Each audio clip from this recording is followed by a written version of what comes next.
National conference के उपाध्यक्ष उमर अब्दुल्ला ने एक अहम घोषणा की है। उन्होंने कहा है कि नई सरकार की पहली कैबिनेट बैठक में जम्मू कश्मीर के राज्य का दर्जा बहाल करने की मांग का प्रस्ताव पारित किया जाएगा। उमर अब्दुल्ला ने राज्य का दर्जा बहाल करने की अपनी पुरानी मांग को फिर से उठाया है। उल्लेखनीय है कि 2019 में अनुच्छेद 370 हटाए जाने के बाद जम्मू कश्मीर का राज्य का दर्जा रद्द कर दिया गया था। उमर अब्दुल्ला ने कहा, नई सरकार का पहला काम राज्य का दर्जा बहाल करने की मांग का प्रस्ताव पास करना होना चाहिए। मुख्यमंत्री चाहे जो भी हो, हम दिल्ली जाकर उस प्रस्ताव को देश के वरिष्ठ नेतृत्व के सामने रखें और उनसे किए गए वादे को पूरा करने की मांग करेंगे। राज्य का दर्जा किसी खास पार्टी या सरकार के लिए नहीं बल्कि जम्मू कश्मीर के लिए वादा किया गया था। नेशनल कॉन्फ्रेंस की ओर से अब्दुल्ला ने कहा कि पार्टी गुरुवार को विधायी दल की बैठक बुलाएगी ताकि सरकार गठन की प्रक्रिया शुरू की जा सके। अनुच्छेद 370 के विवादित मुद्दे पर बोलते हुए उमर ने राजनीतिक सच्चाइयों को स्वीकार किया, लेकिन उन्होंने इस मुद्दे पर बातचीत जारी रखने का संकल्प लिया।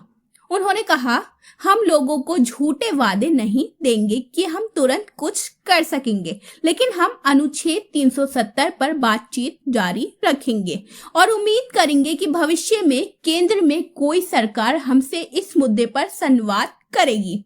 जब उनसे पूछा गया कि क्या पीडीपी भी गठबंधन सरकार का हिस्सा होगी, तो उन्होंने कहा कि इस पर अभी कोई बातचीत नहीं हुई है।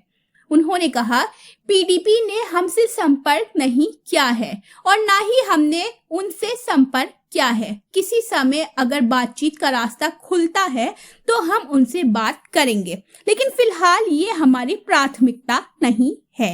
इस बीच उमर के बेटे जमीर अब्दुल्ला ने केंद्र सरकार पर उमर को चुनाव लड़ने से रोकने की कोशिश करने का आरोप लगाया। जमीर ने कहा, उनकी रणनीति थी कि उमर को चुनाव लड़ने से रोका जाए, लेकिन लोगों ने इसे समझा और उनके साथ और पार्टी के साथ खड़े रहे। जमीर ने अपने पिता के लिए प्रचार के दौरान विशेष रूप से गांदरबल क्षेत्र में राज्य का दर्जा और अनुच्छेद 370 बहाल करने पर जोर दिया था। उमर ने गांदरबल और बडगाम दोनों सीटों से जीत हासिल की है, जिनमें से एक सीट को उन्हें खाली करना होगा। यूसुफ अंसारी की रिपोर्ट, न्यू दिल्ली। अगर आपने अभी तक हमारे चैनल को सब्सक्राइब नहीं किया है तो आज ही हमारे चैनल को सब्सक्राइब कीजिए ताकि आप देश और दुनिया से जुड़ी सभी खबरें देखते रहें। शुक्रिया।